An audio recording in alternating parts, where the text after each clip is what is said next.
Salut à tous, on se retrouve aujourd'hui pour parler du Paris Saint-Germain ce jeudi 28 décembre et on commence tout d'abord avec l'arbitre de la rencontre du Trophée des Champions prévu mercredi prochain a été dévoilé, ça sera Hakim Belhadji qui sera l'arbitre du match. N'oubliez pas que ce match aura lieu le 3 janvier prochain à 20h45 face à Toulouse au Parc des Princes sur Prime Video. Cette rencontre, on peut voir aussi ses assistants, on peut voir le quatrième arbitre, tout ça, la vidéo, ça sera qui lors de ce Trophée des Champions mercredi prochain. Ensuite le 7 les gars, je vous montre à chaque fois le programme tous les jours. Ça sera Revel en Coupe de France et ensuite il y aura Lens, Brest, Strasbourg, Lille et après la Real Sociedad au programme pour la reprise de la compétition pour l'année 2024.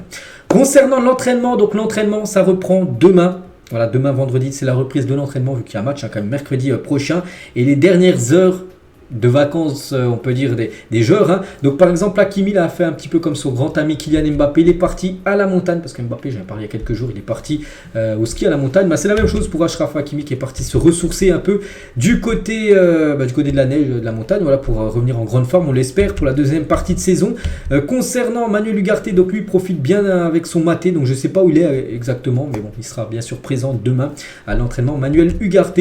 Donc, Presnel Kimpembe, donc lui, il est du côté de la Mecque. Donc, Kimpembe, une petite info, hein, parce que concernant son retour, on ne sait toujours pas quand il va revenir et normalement il devrait se faire de nouveau opérer. On lui souhaite bien sûr un très bon rétablissement à Kimpembe, hein, parce que s'il venait à se faire de nouveau opérer, il pourrait revenir du coup la saison prochaine. Bon rétablissement à lui. Donc voilà ce que font actuellement les joueurs du PSG. On continue, on va parler des deux recrues. Hein, vous savez, maintenant c'est sûr, hein, maintenant on attend juste l'annonce officielle qui doit intervenir très prochainement. Et Lucas Beraldo et Gabriel Moscardo, hein, je dis il y a déjà le verbigo de Fabrizio Romano, hein, c'est sûr qu'ils vont arriver, devraient prendre la direction de Paris aujourd'hui, jeudi ou vendredi, je ne sais pas encore, je ne sais pas, je ne suis pas avec eux, mais voilà, soit aujourd'hui, soit maximum demain, les gars, ils seront à Paris. Donc ça sera quoi le programme? Tout d'abord la visite médicale pour voir si tout est ok, bien sûr, hein. C'est obligé de faire la visite médicale, ensuite signature de leur contrat avec le PSG, et ensuite présentation officielle avec l'annonce officielle sur les réseaux sociaux, où je vous dirai tout simplement que c'est officiel, c'est bien des joueurs du PSG, parce que pour l'instant, c'est pas encore des joueurs du PSG, mais bon, voilà, ça pourrait là s'enchaîner très rapidement, et je pense, pour moi, l'annonce officielle interviendra le 1er janvier. Donc 1er janvier c'est quand c'est lundi, je crois que c'est lundi, donc voilà, normalement lundi ça devrait être officiel concernant les deux joueurs, hein.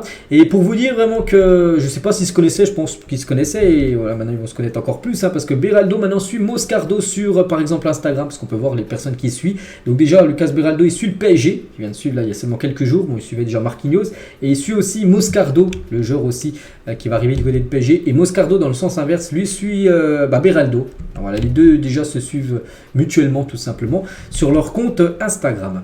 Et concernant Gabriel Moscardo, donc il devrait porter le numéro 20 d'après les dernières infos. Donc voilà, et concernant ce genre aussi quelques autres infos concernant ce genre qui joue milieu de terrain, hein, peut-être vous savez pas, donc déjà il devrait arriver pour 20 millions d'euros, hein. Donc il a 18 ans, c'est que cet âge là je crois que je l'avais toujours pas dit, il est tout jeune, hein. Donc déjà c'est un numéro 6 doté d'une bonne frappe de balle, il peut faire des grosses frappes de loin, marquer des buts lointains, et culture défensive, rugosité et haute volume de course, hein. Voilà, il fait beaucoup d'efforts, vraiment il court énormément, il a beaucoup d'endurance, et il fait 1m85, hein, c'est pas mal, c'est comme un sacré gabarit, hein, quand on pense à Zaïre Emery au milieu de terrain qui doit faire 1m70, la même chose pour Vitinha, 1m70, lui il fait 1m85, donc voilà, ça va être comme il va être costaud on peut dire, hein. Donc vécu limité, 25 matchs pro en club depuis ses débuts en juillet, un but, hein. Et bon après c'est pas le numéro 9 parce que numéro 8 désolé que rêvent les supporters du PSG, parce que depuis longtemps je vous le dis les gars que le PSG a besoin d'un numéro 9, numéro 8, pourquoi je dis toujours 9, donc numéro 8 créateur, un peu comme Neymar à l'époque qui cassait les lignes tout ça, donc lui ça sera pas ce style là, hein, les gars, voilà, c'est pas un joueur qui va créateur tout ça, mais bon, lui son rôle c'est d'être un milieu défensif, récupérer les ballons, peut-être il sera aligné avec Ugarte, peut-être pour certaines rencontres on verra, donc voilà le profil, hein, de ce joueur, hein. Et voilà, donc j'ai dit il portera le numéro 20, et une petite info les gars, donc il va être vendu 20 millions d'euros plus 2 millions de bonus, hein, et ça sera la plus grosse vente de l'histoire des Corinthians. Voilà, son club là où il appartient toujours. C'est la première fois qu'il vend un joueur aussi cher. On continue, on va parler d'un joueur du Paris Saint-Germain. Je pense que vous l'avez oublié, lui, les gars, c'est Renato Sanchez. N'oubliez pas qu'il appartient à Paris, prêté pour une année du côté de l'AS Roma. Et en gros, l'AS Roma serait prête à casser le prêt de Renato Sanchez. Et en gros, là, en janvier, il pourrait revenir potentiellement à Paris, hein, si l'AS Roma casse son prêt. Avec seulement 227 minutes de jeu cette saison, le Portugais enchaîne les blessures et ne satisfait pas dans ses performances. Donc voilà, 227 minutes de jeu, c'est très peu, hein. Ça fait 2 matchs et demi joués sur à peu près 25 que l'AS Roma a joué depuis le début de saison. ça fait pas beaucoup, hein, bien sûr. Hein. Donc c'est pour ça que l'AS Roma souhaiterait casser son prêt parce qu'il paye son salaire. Puis s'il joue pas, c'est un problème. Et du coup, le PSG va l'avoir. Bon après, je pense pas que il sera dans les plans de Luis Enrique, je pense pas. Donc le projet. Hein, ce serait bien sûr de nouveau de le prêter à une autre équipe là pour la deuxième partie de saison. On lui souhaite quand même beaucoup de force parce que c'est un joueur, on sait, il a un gros talent. Problème à trop blessé. Renato Sanchez. Donc les bonnes relations entre le club italien et le PSG pourraient favoriser le départ du Portugais, bien évidemment, et casser son prêt.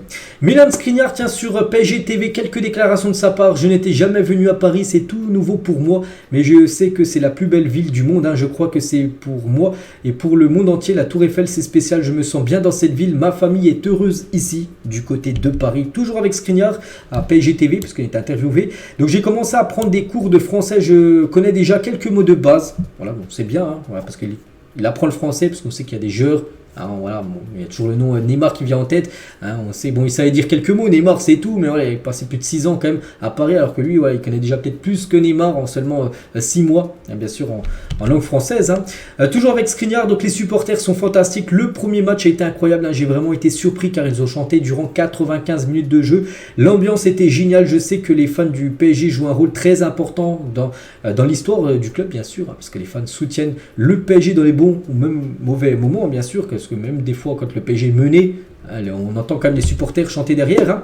Et c'est ce qu'il faut. Skriniar toujours, hein. Donc on est des bons gars, et le plus important c'est qu'on forme une équipe pour ne faire qu'un match, comme un entraînement, et c'est super. Avant de venir à Paris, j'ai parlé avec Donnarumma ainsi qu'à Hakimi, car j'avais joué avec lui à l'Inter, hein, donc il voulait déjà savoir voilà ce que pensait par exemple Donnarumma et Hakimi du PSG. Il lui a donné que du bien, et c'est pour ça que bien sûr il a choisi de rejoindre le Paris Saint-Germain. N'oubliez pas qu'il est arrivé quand même gratuitement, hein, Skriniar. Il est en fin de contrat avec l'Inter. L'Inter voulait le prolonger, hein. Pour l'Inter, hein, il le considère comme un trade maintenant, hein, parce que il voulait bien sûr le prolonger. Bon, après il a touché quand même pris la signature. N'oubliez pas, du côté de Paris, en arrivant gratuitement. Mes coéquipiers sont parfaits, ce sont des joueurs fantastiques, les gens sont formidables, hein. Donc très gentil avec moi. Je suis vraiment très content. Je connaissais déjà certains de mes coéquipiers, donc Donnarumma, Fabien Ruiz ou même Dembélé qui connaissait également, hein. Skriniar toujours signé au PSG, c'est la plus grande étape de ma carrière. Je suis vraiment très content, je connaissais déjà un peu le club, car toute personne qui suit le foot sait que le PSG est l'un des meilleurs clubs au monde. Je le savais et je peux le confirmer.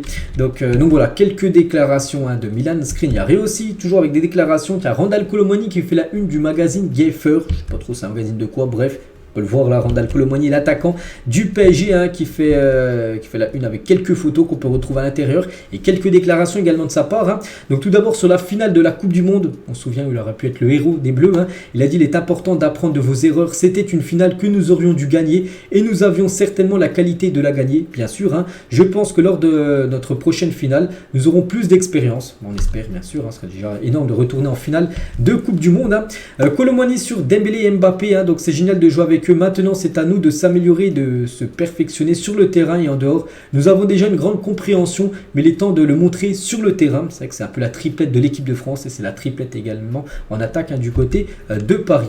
Il parle aussi de Zaïre Emery avec son éclosion, on peut dire, hein. Donc franchement sa sélection avec la sélection nationale est bien méritée. Il travaille très dur, il écoute et est toujours ouvert au conseil. Il ira très loin s'il continue comme ça, bon, on l'espère, hein. C'est vrai que voilà, tout le monde quand on parle de Zaïre Emery, hein, c'est bien sûr que du bien, hein.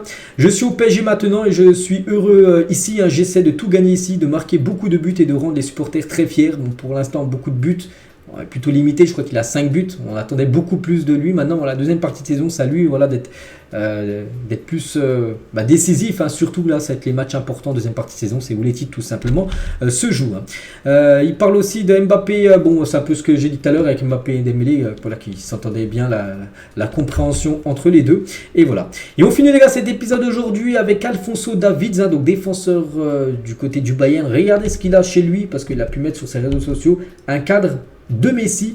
Mais Messi quand il jouait du côté du PSG, hein, c'est pour ça que j'en parle les gars. Donc voilà, parce que lors d'un match Bayern-PSG la saison dernière, c'était changer les maillots. Donc Davids et Léo Messi. En parlant de Messi, ancien joueur du PSG, hein, que je parle pratiquement plus vu qu'il joue du côté de Paris, mais de temps en temps on reparle un peu de l'ex-parisien. On peut voir qu'il s'est mis à la musculation à 36 ans, c'est pas mal. On peut voir quand même qu'il a pris un petit peu de masse musculaire, hein. Donc concernant Messi, maintenant qu'il joue du côté de l'Inter Miami à son prochain match officiel, hein, ça sera fin février prochain avec son club de l'Inter Miami. Donc voilà les gars ce qu'il y a à dire aujourd'hui. J'espère que ça vous a plu. On se retrouve demain vendredi pour le prochain numéro sur le PSG. Je vous laisse, je vous souhaite une bonne journée et à demain.